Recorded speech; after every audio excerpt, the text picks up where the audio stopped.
அப்போ ஹனுமார் அப்படி மேல போனாராம். மேல போறபோது அவருக்கே என்ன தோணித்தான், தன்னை கருணனை போல தோணித்துதான். இந்த முதல் சர்க்கத்துக்குள்ள எத்தனை தடவை கருணனை சொல்றது வால்மீகி? அவர் ரொம்ப சாஸ்திரத்துல நம்பிக்கை இல்லையோ. கருணனை பேசி பேசி காரிய சித்திய அடையணும், தேவி கண்டேன்னு வந்து சொல்லணும், சுவாமி மனக்கலக்கம் நீங்கணும், சுவாமியும் தேவியும் உட்காந்து வச்சு பட்டாபிஷேகம் பண்ணி பார்க்கணும்னு நினைச்ச பக்தன் அவர் வால்மீகி. அதனால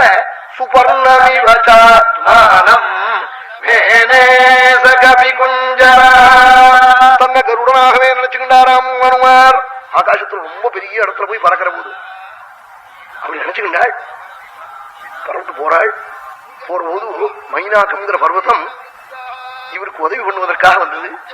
என்ன, நாம் கட்டாயம் உதவி பண்ணணும், சமுத்திரத்துக்காகவும் நாம்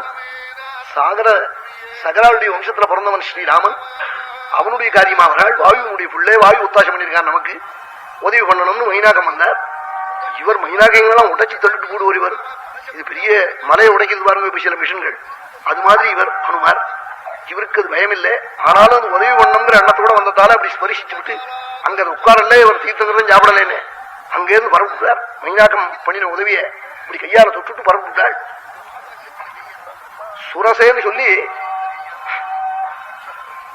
நாகமாதா, அவளை போய் ஜெயிச்சு பெரிய அவளிடத்திலிருந்து ஒரு பெரிய அனுகிரகத்தை வாங்கிட்டாள். சுரசேங்கிற நாகமாதா அவளிடத்துல இருந்து சாயாகிராகின்னு ஒரு பெரிய பூதம், அதை கிழிச்சு வதம் பண்ணினார். இப்படி 2-3 பிரகாரமான அது அடைஞ்சலாயுமாச்சு அனுகூலமாயுமாச்சு. இவருக்கு பரப்பு போற போது அவன் எத்தனை பிரதிகூலங்கள் வந்தாலும் அவன் தெய்வத்தை பிரார்த்திச்சு பரப்பிட்டவனுக்கு காரிய சித்தி தான் நிச்சயம் என்பதை காட்டுவதற்காக வால்மீகி இதெல்லாம் சொல்றாள்.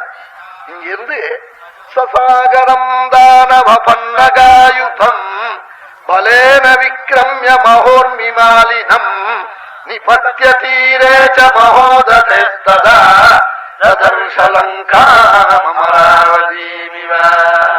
இந்த பெரும் சமுத்திரத்தை தாண்டி லங்கை போய் சேர்ந்தானாம். லங்கையை கண்டாளாம் திருக்கூட்ட சிகரத்தில். எப்படி கண்டார்னார் வால்மீகி? ததர்ஷ லங்காமராவதீமிவ, அமராவதியை போல கண்டாள்ங்கிறாள் வால்மீகி. தேவேந்திரனுடைய பட்டணம் போல் கண்டாள் லங்கையேங்கிறாள். அவன் லங்கைக்கு திருஷ்டாந்தமா எதையா ஒண்ணு சொல்லித்தானே ஆகணும். இந்திரனுடைய பட்டணம் போல் இருந்ததாம் லங்கை.